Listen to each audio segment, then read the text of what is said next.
What is Strike Force? So Strike Force levels, this is the introduction of non-linearity to the campaign.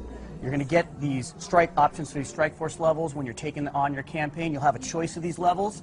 These are the proxy wars that are occurring in the year 2025. You and your Black Ops team, you'll have a choice of which one of these levels you want to go on.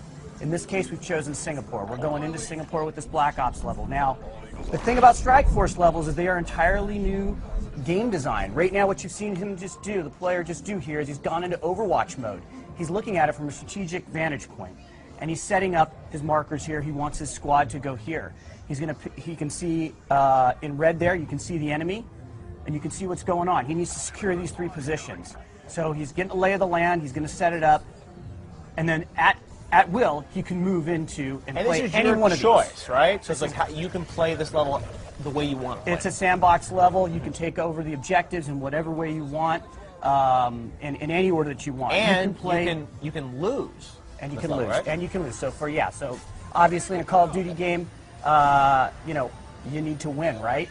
Not anymore. In this case with Strike Force levels, if you lose, we'll take account of that in the story, and the story will progress. Now, of course, if you want to go back and play, which I know you're a completionist and you'll probably want to go and do that, all of course. achievements. But the story will progress forward, and it'll take note of how you performed in these levels, and the story will progress. So one of the things about these levels is you can play any one of the people on your Black Ops squad, and you can take over any of the machinery and the equipment on the battlefield that you go in with. So in this case, what will happen is you'll start to bring in reinforcements. He's obviously trying to take this position here, and his team is battling. He's going into Overwatch mode here. He's about to get some new units that are dropped in that he can take over and play with. Wow.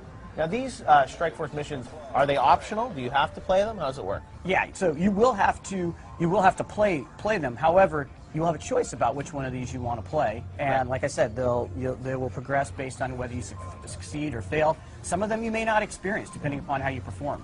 And these are certain kind of throughout the campaign, you'll have different Strike Force moments or missions that connect to the story. You got it. You got it. That's exactly it. And so it's unique in both structure, but also in gameplay. And right here, he's taken over.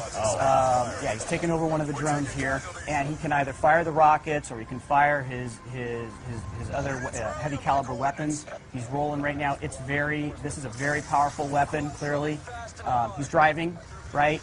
It's a different game mechanic altogether, so you're both driving and you're fighting here. Right. The other side has some of their own drones as well. That's cognitive land assault weapon. That's a very heavy piece of machinery. You have access to that on your side as well in this particular level.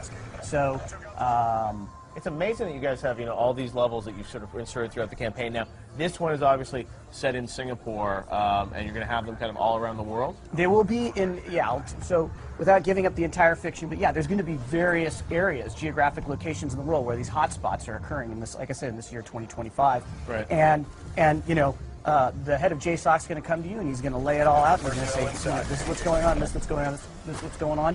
Where do you want to go? Make a choice. Make a choice. You make a choice, and then the fiction will progress, and it'll take account of your choice. Interesting. All right, so it will branch a couple times, and you'll get to see. You can really play through this game multiple times. There's a lot of replayability here because of the Strike Force missions. Yeah, no, absolutely. So replayability, not only with the levels, but inside the levels. So right now, the way he's playing this, he's now taken over a quad.